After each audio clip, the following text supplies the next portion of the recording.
So one of the biggest questions I get asked constantly is, Jay, how much does it really cost to live in Santo Domingo? And I think a lot of people get really confused because they hear two different extremes. You have one person saying you can live here for $800 a month, and then you'll see another person who act like you need $10,000 a month just to survive here in Santo Domingo. And honestly, both can be true. It just depends on how you want to live. And this is what people don't really understand. Santo Domingo can feel very affordable, but it can also feel very expensive because this city will humble your budget if you try to recreate an American luxury lifestyle here in the Caribbean. So in this video, I'm gonna break down some real numbers, apartments, utilities, groceries, transportation, healthcare, schools, lifestyle differences, and what it costs to actually live here in Santo Domingo in 2026. And this is coming from someone who have lived here for years. The first thing people need to understand, and I said this in one of my videos, that Santo Domingo is not one experience. Your lifestyle is going to determine your budget. Someone living local in a basic apartment with no luxury amenities is going to spend completely different than an expat trying to live in areas like Piantini and Naco in these modern towers with rooftop pools and amenities buying imported groceries. And this is what I tell people all the time. Stop comparing DR to your vacation experience. It is not the same. When you vacation, you're eating out every day, you're taking Ubers constantly, you're going out to these tourist spots, you're drinking, you're partying. Listen, when you live here full time, it is totally different. And honestly, some people move here thinking that everything is cheap until they're caught off guard and realize that imported comfort, guess what? It costs money too. So let's first talk about budget living. If you're okay with living more local, outside of the premium expat areas, you still can find apartments from around $500 to $900 a month. But let's be honest, most expats moving here, they are not looking for that type of experience. So now let's talk about the mid-tier lifestyle. Most expats that I know that are living comfortably in decent areas like Bella Vista, Arroyo, Evaristo Morales, or parts of Naco are spending around $1,200 to $2,000 a month. And with that amount, this usually gets you an inverter, a backup generator in the building, security, parking, decent space in your apartment, modern finishes, and you'll be in a better location. Now let's talk about the luxury lifestyle. Now, if you want the luxury expat Instagram lifestyle, you're looking at areas like Piantini or Naco, luxury towers, rooftop pools, gyms, concierge, floor to ceiling windows, and you could easily spend in this type of lifestyle $2,500 to $5,000 a month. And yes, before someone says, oh, that's too expensive, guess what? People are paying it. Santo Domingo has become way more expensive over the last few years than most people outside of the country realize. So now let's talk about utilities. Utilities is another one of those things that people underestimate. And your utility bill is going to depend on your habits. And sometimes it can also depend on your location. But let's stick with your habits. If you're running your AC all day trying to freeze the Caribbean, then guess what? Your bill is going to show it. A normal apartment with reasonable AC usage, you'll spend somewhere around $100 to $250 a month. Our utility bill runs about $125 to $150 a month lately. But luxury apartments with central air and heavy usage, listen, they are paying much more than that. Then you have internet, water, some places gas, some places backup power system, your inverter maintenance. All that becomes an additional expense because people don't understand that if you want US level comforts in DR, yes, you're gonna have to pay for it. For example, if you want hot water, you're gonna have to buy the hot water system. If you want the water filtration system where you can drink out the faucet, you're gonna have to buy that. Backup electricity like an inverter. Or if you want premium fast internet, as I said, comfort costs. So now let's talk about groceries and food, because groceries is another thing that surprises people a lot. If you shop local and buy Dominican products, Life here can be affordable. And when I hear people say, oh, the food costs just as much as it costs in the US, because you're buying American products, you're buying imported products. When you go in the store, you're buying the Kraft Singles cheese, the Bonnet butter, the Wesson cooking oil, the Oreos, the Kellogg's Corn Flakes, the Lay's potato chips, the Heinz ketchup, the Ain't Your Mama pancakes. I forgot the new name of it, but you know what I'm talking about. The boar's head meat. And don't get me on the detergent like Tide. A small bucket of Tide will cost you $25, and you'll probably get like 3 washes out of it. That was one of the imports that I had to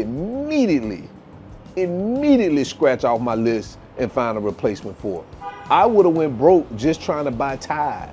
I'm serious. Tide is expensive over here. I don't even look at it when I walk down the aisle anymore. Yes, if you buy all those products here in Dominican Republic, the cost is going to be higher than the United States because it is imported. Why don't people understand that? Where else, when I go shopping, especially National, I'm looking for Leader, Lider products. When I go to La Serena or Serena Market, I'm looking for the Walla products, Walla. I'm looking for the local brand first, but fresh fruits, vegetables, rice, chicken, and the local products are all very affordable. But what happens is people start chasing those imported products, and that's gonna make your grocery bill change even quicker. A single person living reasonable will probably spend around $300 to $600 a month on groceries. And I think $600 is way too high for one person. Families, of course, obviously they will spend more. You'll probably spend around $600 a month.